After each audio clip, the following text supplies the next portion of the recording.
Olá, você que nos vê e que nos ouve. Sejam bem-vindos. Esse é o NEPcast, o podcast do Núcleo de Educação Permanente da Secretaria de Saúde de Caruaru.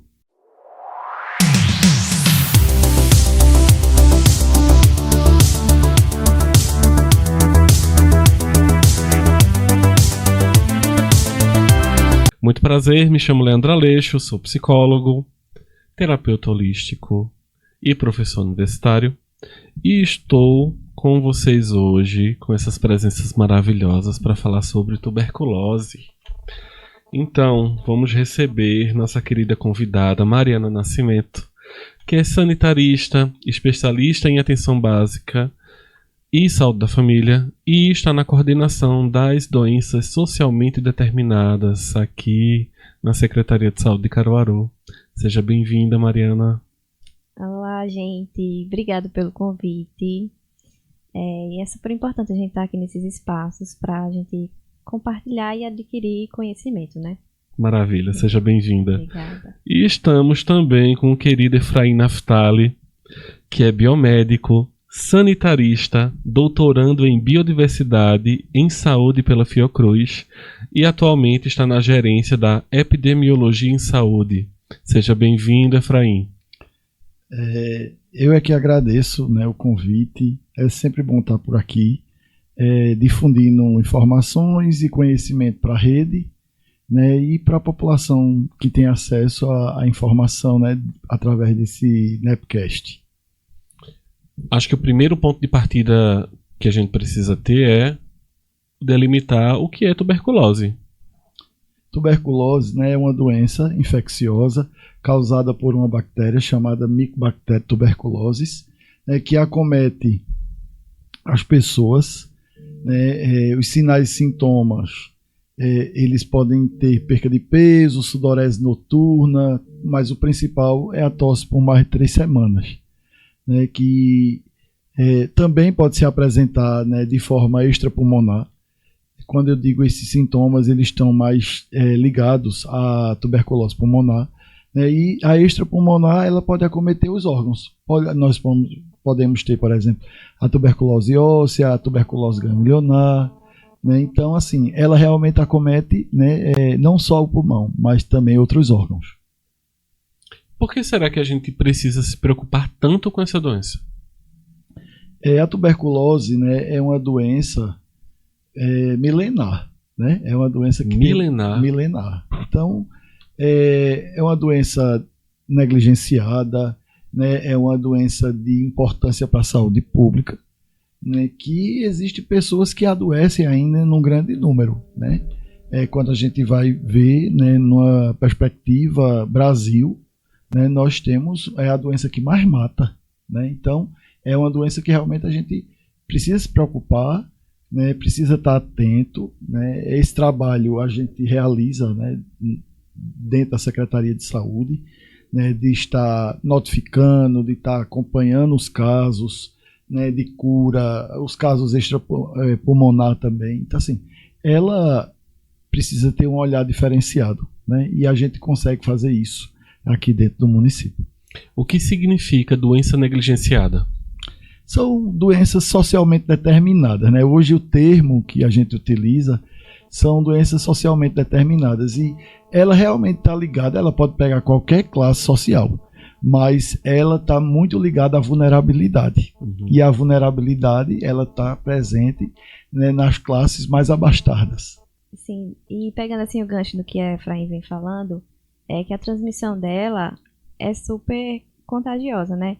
Então, nesses aglomerados de pessoas que acometem pessoas de baixa vulnerabilidade, pessoas que também estão em situação, pessoas privadas de liberdade, são todas pessoas suscetíveis a adquirir essa doença. Então, se tiver algum caso, né, que for diagnosticado, é importante também ver a questão das pessoas que tiveram contato com esse caso.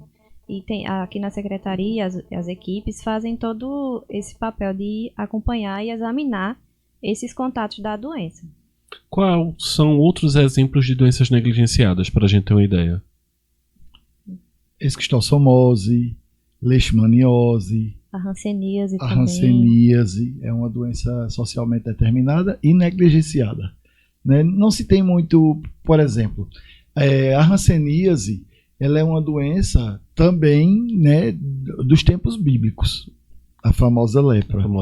E assim, veja, esse tempo todo e a gente não tem uma vacina, nós não temos medicamentos novos, né? Esse medicamento que está posto, ele já faz muito tempo também, né? Então, existem outros medicamentos que são colocados no tratamento, que a gente chama de coadjuvantes, né? Mas, para você ver, não tem uma pesquisa da indústria farmacêutica para uma vacina. Financiamento adequado. Um financiamento adequado, exatamente, entendeu? A tuberculose, nós temos o medicamento, nós temos o programa funcionando, mas de vacina a gente só tem a BCG. Mas a BCG, ela é dada, né, na criança ao nascer para evitar as formas graves da tuberculose. Ela não vai impedir que na vida adulta, essa criança, se ela tiver uma queda na imunidade, por exemplo, ela possa ter a tuberculose, entende? Então, assim, mas são doenças que se arrastam há muito tempo sem um financiamento, sem estudos para vacinas, novos fármacos, enfim. Então, assim, o fato da doença ser negligenciada, ela tem esse recorte da vulnerabilidade social junto, né? Além dessas questões que vocês estão apontando da dificuldade de ter acesso às novas tecnologias de cuidado pela ausência de pesquisas mais aprofundadas ou de outras possibilidades, né? Gostaria de saber qual é a trajetória do usuário que, porventura, foi diagnosticado com tuberculose. Pode falar, Mari. O usuário que seja ele identificado nas unidades básicas de saúde ou unidades hospitalares, unidades de pronto atendimento, a primeira coisa que o profissional de saúde deve fazer é realizar a notificação. Alguns profissionais, só pela clínica do paciente, já conseguem identificar que aquele paciente é um paciente diagnosticado de TB, de tuberculose. Mas tem os exames laboratoriais para auxiliar nessa confirmação. O famoso exame de escarro? É isso. O famoso exame de escarro, que é feita a baciloscopia, o teste rápido molecular. Aí, uma vez esse paciente diagnosticado, a rede faz essa notificação, passa pela consulta, né, que é feita a prescrição da medicação, do tratamento, é encaminhado para aqui, para a Secretaria, para Vigilância e Saúde. Nós aqui da epidemiologia inserimos esse paciente no sistema SINAM e encaminhamos tudo isso que veio da unidade básica para a CAF, que é a farmácia aqui do município. E aí a CAF já vê a disponibilização desse medicamento e é entregue para a unidade básica de saúde e o paciente faz a retirada lá. E faz todo o acompanhamento. A unidade tem que fazer o acompanhamento desse paciente, fazer novas baciloscopias para ficar fazendo o acompanhamento, né, do segundo mês, terceiro, quarto, 5, 6º mês, para fazer o acompanhamento de cura desse paciente. E é basicamente isso. A rede de Caruaru, ela é estruturada e faz esse acompanhamento a todos os pacientes. Eu vou só acrescentar algumas coisas na fala de Mari, que é o seguinte: o TRM, o teste rápido molecular, ele é feito de primeiro, certo? Então o resultado sai em torno de 3 a 4 dias, né? E a baciloscopia em si, ela não é feita da primeira vez. Ela é feita para verificação de cura. Porque se o paciente, por exemplo, no segundo mês de tratamento, ele ainda apresentar uma positividade, tem que ser solicitado uma cultura para saber qual é a bactéria, né, que está sendo resistente ao medicamento, para o médico mudar a conduta e tratar esse paciente. Vale salientar também que os pacientes que convivem com HIV, diabéticos, hipertensos, ou que têm alguma condição especial e tem a tuberculose, esse paciente ele não é acompanhado da unidade básica de saúde. ele tem que ser referenciado, né, para o complexo, para o Amélia de Pontes, né, para que seja feito o acompanhamento com o pneumo, né, com o infecto, vai depender muito do caso, tá? Então, na unidade básica de saúde, a gente realmente trabalha só realmente a tuberculose pulmonar e extrapulmonar. Se o médico da unidade de saúde ele achar que é interessante ele seja acompanhado na especializada, ele encaminha esse paciente para a especializada para ser acompanhado no Amélia, tá? Vale salientar também uma coisa que é muito importante, né, que quando a gente fala de doença socialmente determinada, negligenciada, Caruaru tem uma situação super diferenciada dos outros municípios que compõem a quarta gênese. É muito paradoxal você ter uma doença vulnerável, a pessoa não tem o que comer, né, não tem as 3 refeições diárias e está com tuberculose e só recebeu o medicamento. Caruaru tem essa especificidade e eu acho isso muito, muito bom da parte do município, é que nós distribuímos durante os 6 meses de tratamento, como o Mário falou, né, uma cesta básica. Então, o paciente não só recebe o medicamento, mas recebe também uma cesta básica. Que aí a gente está dizendo, ó, a gente está dando o medicamento, mas a gente também está dando a oportunidade de você se alimentar e a sua imunidade melhorar. Né? Então, teoricamente é isso. E a gente tem conseguido fazer um trabalho ao longo desse tempo aqui. Né? Nós recebemos, o ano retrasado, um prêmio do Ministério da Saúde, um reconhecimento, por esse trabalho de contatos, né, de avaliação de contatos, né, para entender a ILTB, que é a infecção latente por tuberculose, né, e a gente consegue ter um número de curas de mais de 90%. Então isso significa dizer que a gente tem uma rede ativa, resolutiva e que está conseguindo realmente curar, né, as pessoas e acompanhar esse tratamento. E a cesta básica, ela entra meio que assim, vamos fazer essa parceria, a gente está lhe ajudando, nos ajuda também no sentido do cuidado, do tratar, né, e ter a fidelidade desse paciente dentro do esquema, né, de tratamento. Tem um olhar sensível também da gestão, né, nesses casos. Perfeito. E aí a gente também avalia a LTB, né, que a gente não pode deixar de falar. Como eu disse, a infecção latente por tuberculose. Mari fala no fluxo que o paciente que mora com 5 pessoas, se ele é um paciente ativo, né, tuberculose ativa, a tuberculose ela é transmitida pelo espirro, pela tosse, pela fala do paciente infectado. E o que significa um paciente ativo? Que ele está com a tuberculose pulmonar ou extrapulmonar ativa. Tá Por quê? apresentando sintomas. Que está apresentando sinais e sintomas. Porque dentro dos 6 meses ele não vai apresentar sintomas em algum momento. Depois do tratamento. O tratamento, depois de 15 a 20 dias, o paciente deixa de apresentar os sintomas. E também... E deixa de ser contagioso? E deixa de ser bacilífero. Né? Um paciente Bacilífero? Bacilífero. Que está liberando bacilo. Né? Então, assim, mas antes de começar o tratamento, se ele convivia com pessoas, e como eu disse, a transmissão é pela tosse, pela fala, por aerosóis como um todo, as pessoas que convivem com ele podem ter tido contato com a tuberculose, com o bacilo, como eu falei no início, mas podem ter imunidade competente ao ponto de não se tornar uma tuberculose ativa.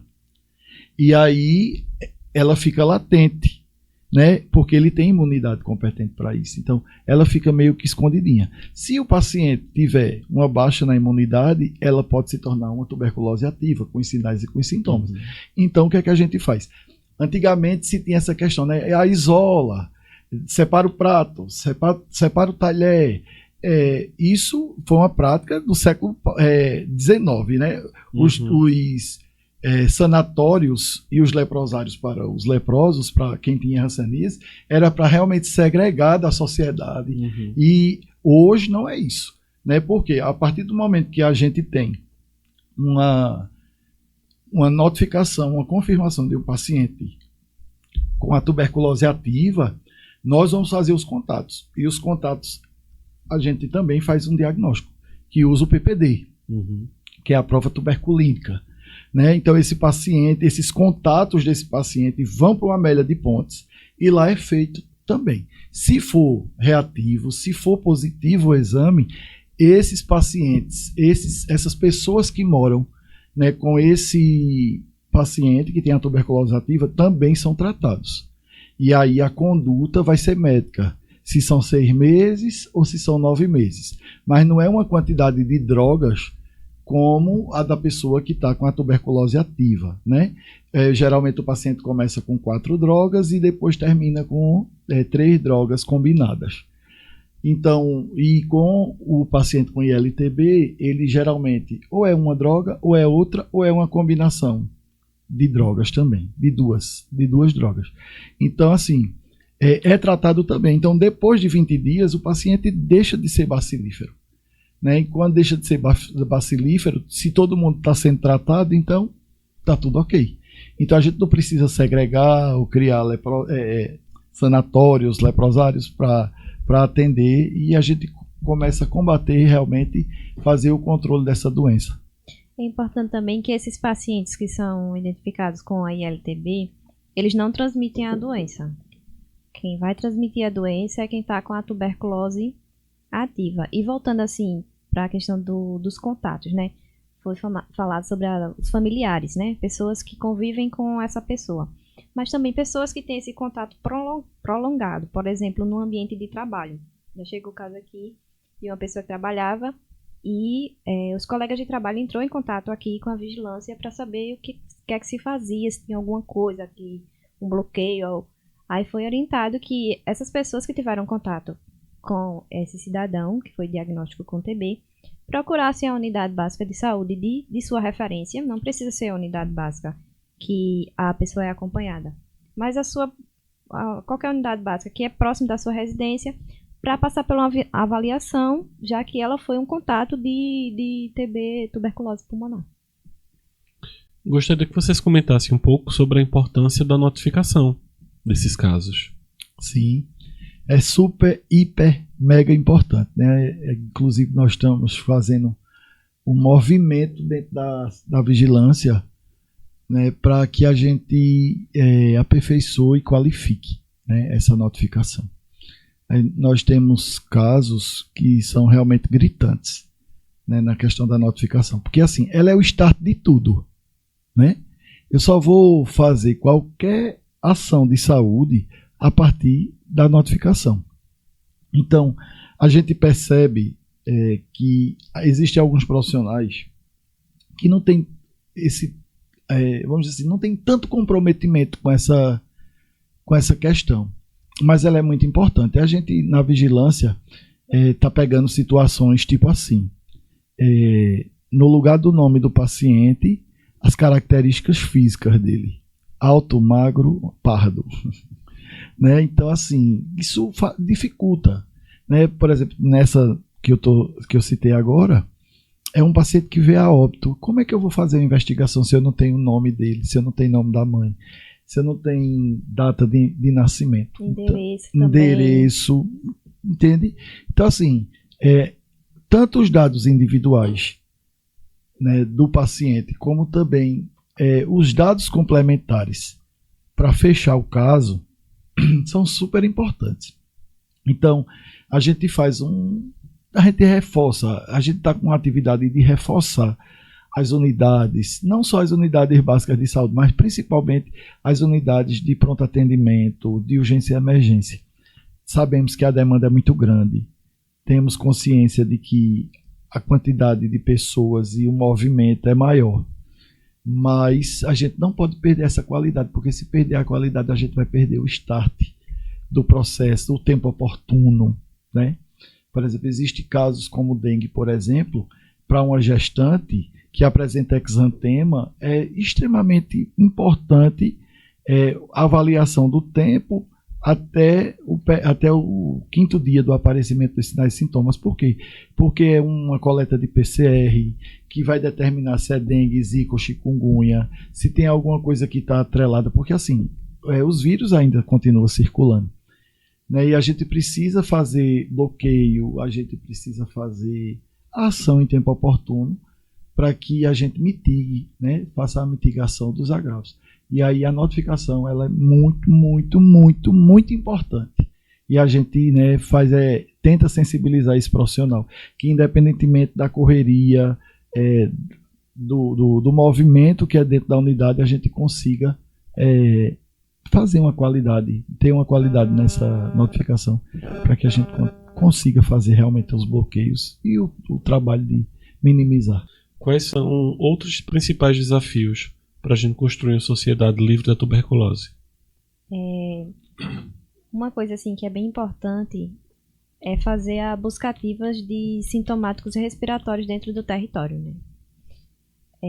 Se você está no seu território, você não tem nenhum caso diagnosticado de tuberculose ou de qualquer outra doença, que ótimo, mas também você deve ficar em alerta, porque possa ser que seja alguma área silenciosa, de algum caso subnotificado.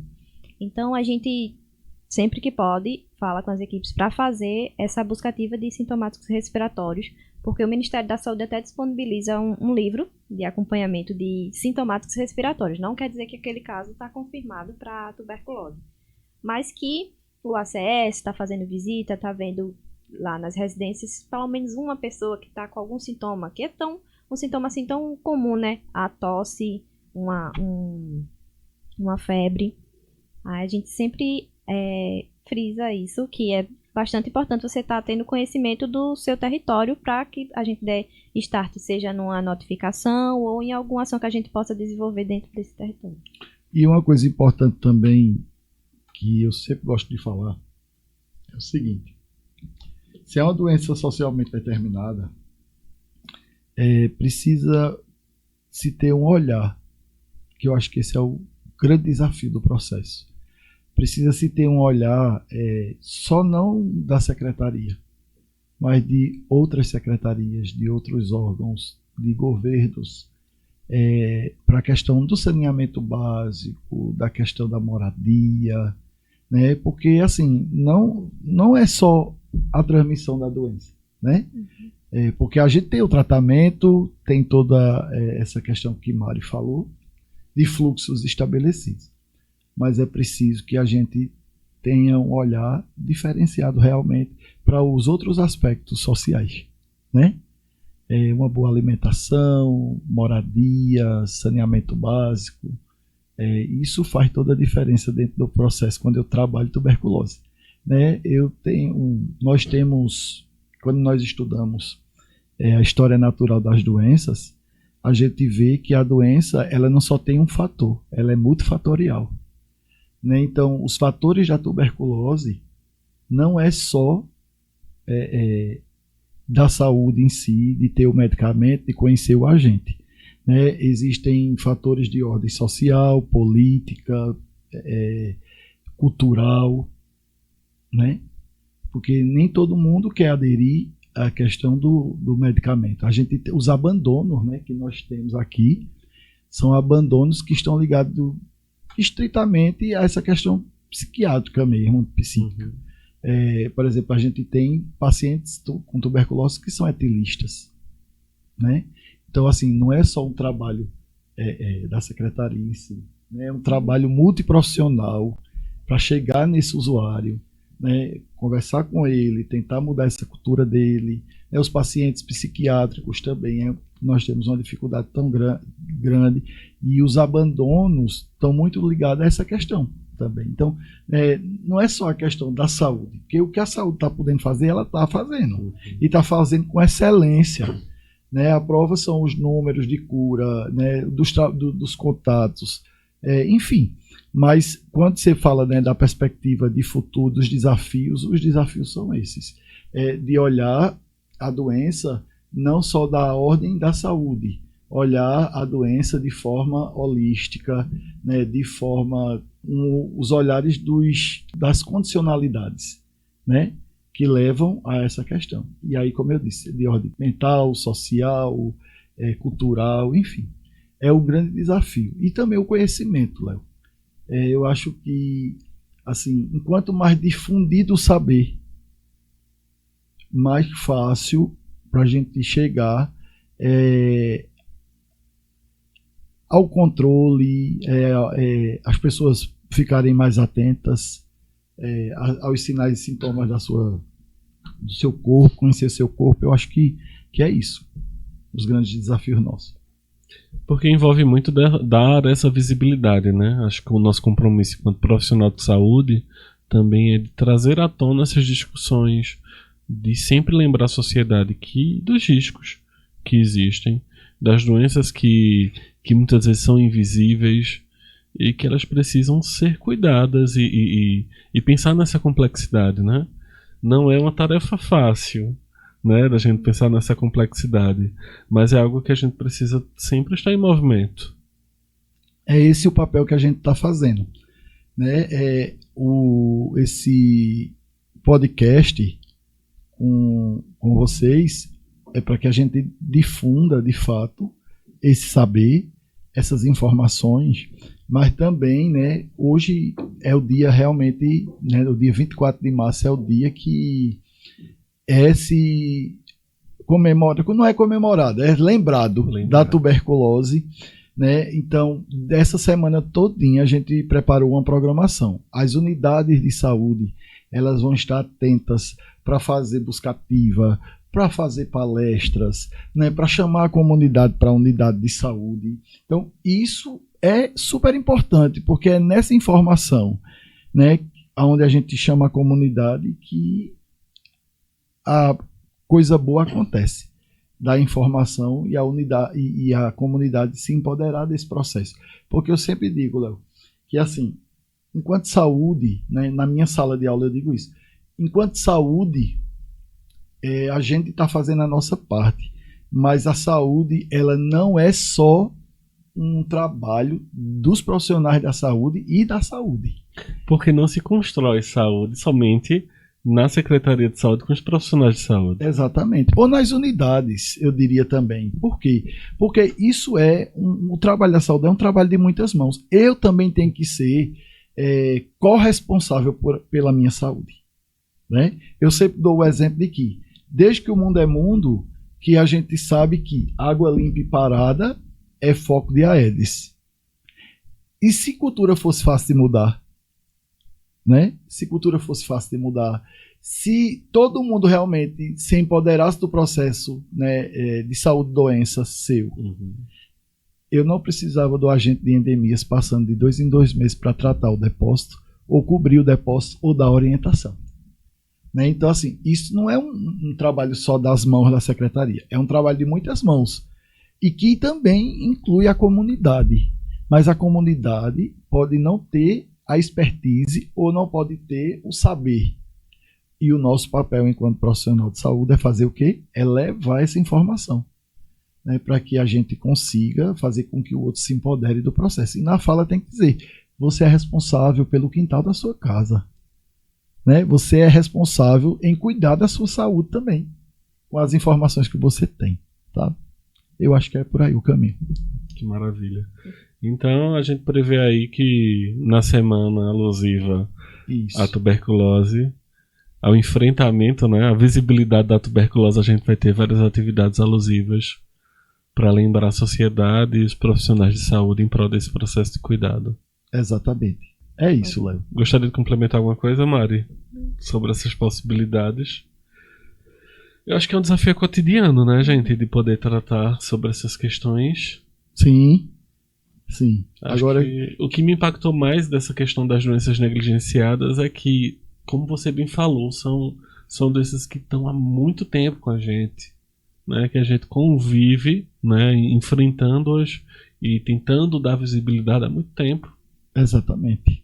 E assim, a gente não vê um interesse para essas doenças, né, negligenciadas. Assim, a gente tem os centros de pesquisa que desenvolve isso, mas assim, quando você vai comparar uma doença com a outra, você vê que existem algumas doenças que, quando ela atinge de enxurrada de notificações, uma camada mais elevada da sociedade, você vê que tem um interesse maior em questão de financiamento, enfim.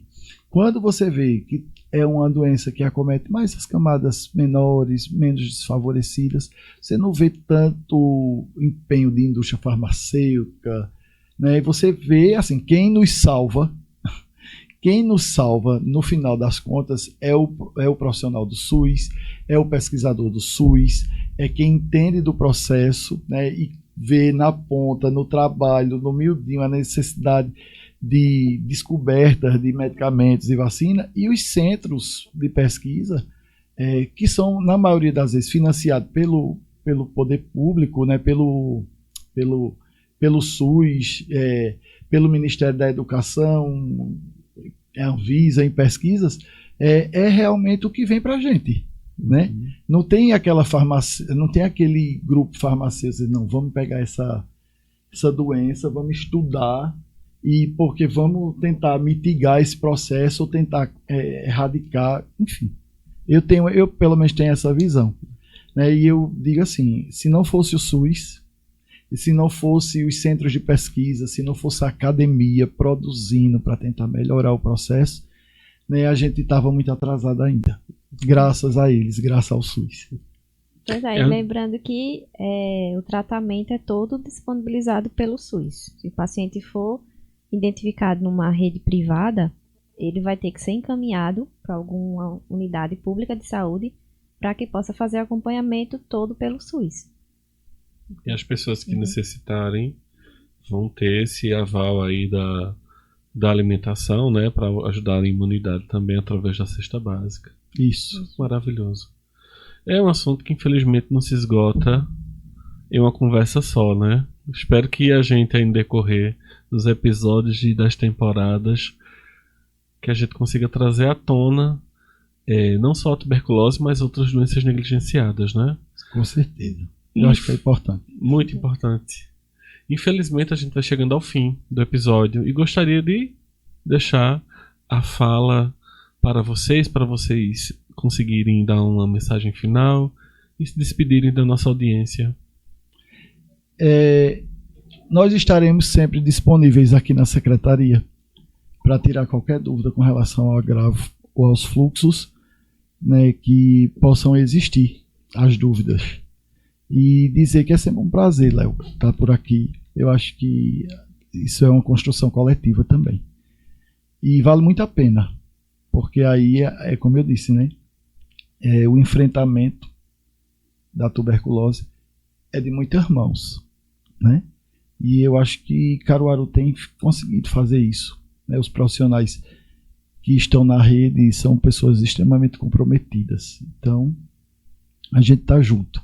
Maravilha. Mari? Eu quero agradecer o convite. Foi a minha estreia aqui no Nepcast. Coisa boa.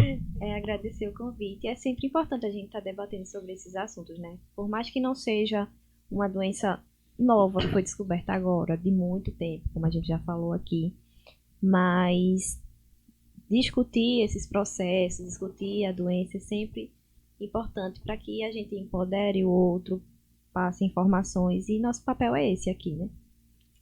Exatamente, e assim, eu quero fazer um registro, Léo, fugindo do protocolo. Registro, vá. Mari está há um mês, eu acho, na frente da coordenação. Isso. Né, Mari? E assim, a gente tem muito orgulho, né, dos profissionais que estão passando pela rede de forma de aluno, né, de residentes, de estagiários. E Mari é um produto desse movimento, né? Mari foi absorvida pelo serviço e assim, começou, né, sem coordenação nenhuma, e hoje já está numa coordenação, está dando conta do recado, e eu acho que é isso, né? A gente pode estar hoje nesse espaço e amanhã pode não estar nesse espaço, mas o que é assim, fantástico no negócio é que, assim, para onde a gente for, a gente está levando esse aprendizado, essa construção, esse saber adquirido dentro de uma rede que é tão gigante e de competências N's dos profissionais que todo dia se levanta, vem para cá para melhorar o SUS e fazer um SUS melhor a cada dia. Maravilha. Eu quebrando um pouquinho o protocolo, eu confesso que eu sou muito fã da vigilância, do papel e da importância que vocês têm para poder dar esse suporte maravilhoso para a gente que está na ponta. É vital, primordial, né? É um apoio, um suporte primordial para o que a gente faz, né? A gente, sem a vigilância, a gente não conseguiria dar um passo. Eu digo que é saúde. O cérebro. Eu acho que a vigilância é o cérebro do processo, né? Porque, assim, todos os dados para avaliação de políticas públicas ou de programas saem de nós. Exato. Então, assim, realmente é a cabeça do processo, né? Que vai, logicamente, sem desconsiderar e sem não querer reconhecer a importância, né, da atenção primária. Ela é a porta de entrada. É ela, né, que notifica pra gente, é ela que sinaliza. Exato. Mas eu acho que isso é uma casadinha. É uma casadinha que dá certo. Como foi uma pedra que você já cantou aí na sua fala, né, que juntos é que a gente construiu esse processo de cuidado, sim, né, sim, tão maravilhoso que é o SUS. Exatamente. Exaltação ao SUS. Sempre. Sempre. Então a gente vai finalizando o nosso Nepcast de hoje com mais um tema importante, né? Dessa vez sobre tuberculose. E agradecemos aos nossos queridos convidados e a você que continua nos acompanhando nas redes sociais. @prefcaruaru, @nepcaruaru. Até a próxima.